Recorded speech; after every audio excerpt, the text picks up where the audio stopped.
In this second example of playing over this good times, bad times type of groove, I just try to demonstrate a few more of the typical shapes that Jimmy Page liked to use in his improvised solos.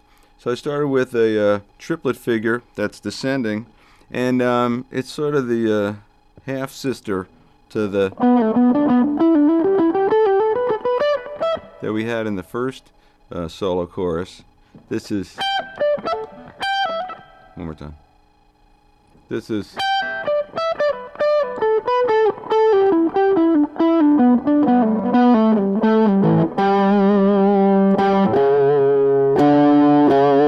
so one more time, I'm going between the 15th and 12th fret on the top two strings, and it's just 3-note groups, and then you descend one note each time.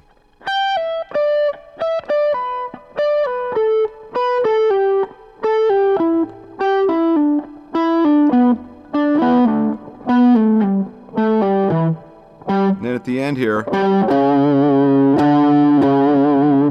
use that sixth, and using the sixth in there along with minor pentatonic, even though it's something that B.B. King used in lots of blues guitar players, when rock guitar players, and specifically Jimmy Page, would use it, it had a whole other very demonic kind of a sound. Part of that could be because the relationship between these two notes is known as a tritone.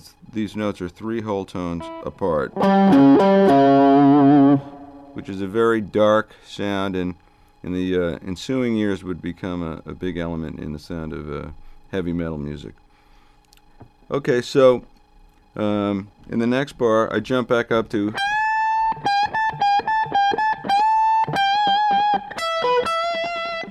and this is just bending and releasing on the 15th fret of the high E string.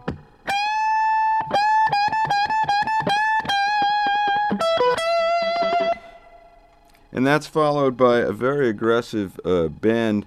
And what I do is, Jimmy Page has a reckless quality in his playing, and some people like it, some people don't like it. Sometimes he's been accused of being a sloppy guitar player, and sometimes he is a sloppy guitar player, but he is also a brilliant guitar player. And part of having both those things happen at the same time is just grabbing the guitar in an aggressive way.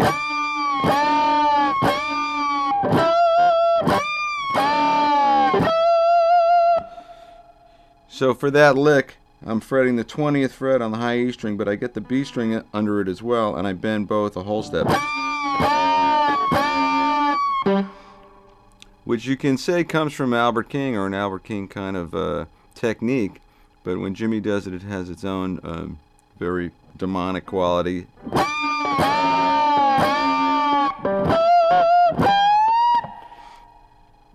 And then in the last bar,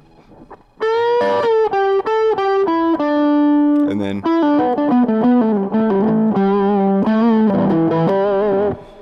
I go from straight 16ths, just an E minor pentatonic,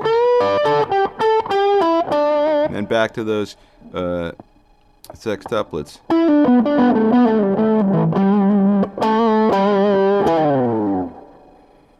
So when you put the whole thing together, what you've got is a very aggressive solo. It just sits on E minor pentatonic the whole time, even though it's played over a chord progression of E to D to A.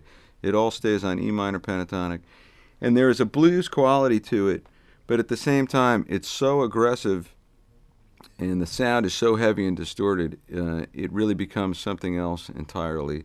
And it's is the birth of heavy rock is what it is. So in playing these phrases, just take them slowly, and if you want it to sound like Jimmy Page, though, you really have to hit the guitar hard, crank up the distortion, and play with a lot of attitude. That's what Jimmy Page's playing is all about.